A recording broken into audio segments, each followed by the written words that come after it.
Module 10, problem set 2. So here I'm given a vector A in terms of its magnitude and direction by theta, a vector B, magnitude and direction again by theta. I'm asked to find the sum of vectors A and B. Okay, so I'm going to define that sum, vector A plus vector B, as a new vector C. And I recognize the only thing I'm looking for here is magnitude. Okay, we saw in the introduction video for this module that if all we're looking for is a magnitude and I know the angle between the vectors, I can use this expression. The magnitude of the resultant vector C would be equal to the magnitude of vector A squared, magnitude of vector B squared, plus 2 times the magnitude of A times the magnitude of B times the cosine of angle phi, where phi again is the angle between vectors A and B. Okay, so what would phi be in this particular case? Well, I swept out 60 degrees from the positive x-axis to get to A. I swept out 130 to get to B, so the difference between those two values, 130 degrees minus the 60 degrees, that's left me 70. Angle phi here is 70 degrees. Okay, so I simply substitute all of these values that I know here. All right, I'll leave the units off. So vector A had magnitude 15.4, that would be squared. Magnitude of B was 29 squared, plus 2 times 15.4, 29, cosine 70 degrees. I get a numerical value for the right-hand side of that expression. I take the square root, and I discover that the magnitude of vector C is 37.2 meters per second. Okay, let's try another one. All right, so here again I have a vector A in terms of its magnitude and direction, a vector B, magnitude and direction. Here I'm asked to find both the magnitude and the direction of that resultant vector, which I will again call C.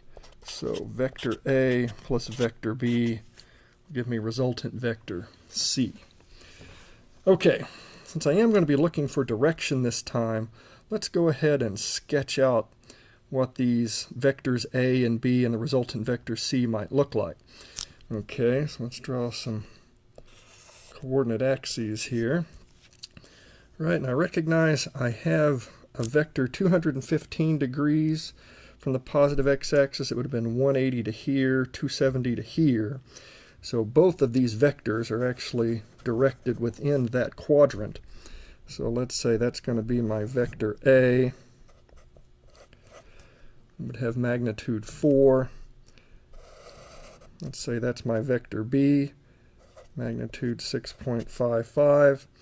And if I wanted to represent what vector C might look like, I would construct that parallelogram, which might look something like that. And there is my resultant vector C. Okay?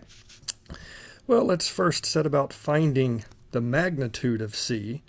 All right, and again, since I have the magnitude and can easily find the angle between these two vectors, I will just use this expression to find the magnitude of C.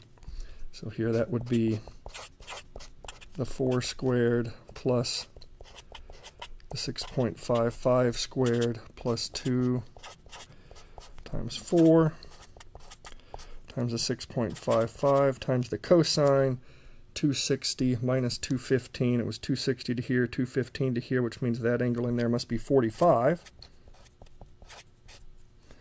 All right, we do that arithmetic.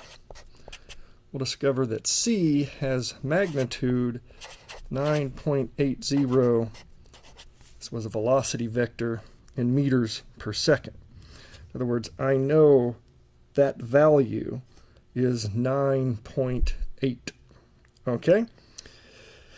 Now what about the direction? many ways I could go about finding that direction. Here's what I'm going to do, though. I'm going to recognize I know from here to here is the 215 degrees. So if I wanted to know what would theta be all the way around to vector c, it would be that 215 plus that angle right there, which I'm going to call alpha. Okay, so within that triangle, I know this leg is 4. This leg, since this is a parallelogram, must be the same as that leg. That is 6.55. And I also know this leg here now. It is 9.80. So I'm going to take and use the sine rule.